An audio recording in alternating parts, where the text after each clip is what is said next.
Nagsagawa ng accounting at inspection ng GoBags ang mga personnel ng Regional Mobile Force Battalion NCRPO.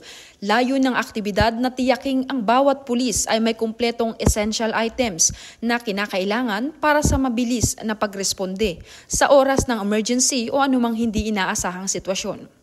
Naglalaman ng GoBags ng pangunahing kagamitan tulad ng first aid supplies, personal protective items, at iba pang mission-ready essentials na mahalaga sa operasyon sa panahon ng kritikal na pagkakataon.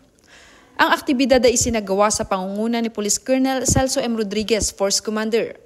Para sa RMFB NCRPO, inihahanda natin ang mga personnel natin sa kanilang GoBag. Kaya nga minabuti natin na magkaroon ng GoBag upang sa ganun lahat ng gamit nila ay nandun na para ngailangan nila.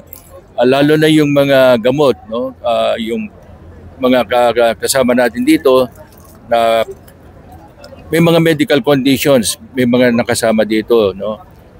Ganun pa man, ang inuuna niya ay ang paglilingkod sa bayan. Mula dito sa Grandstand, Camp Bagong Diwa, Bicutan, Taguig City at sa pamumuno ng aming Force Commander, Police Colonel Celso M. Rodriguez.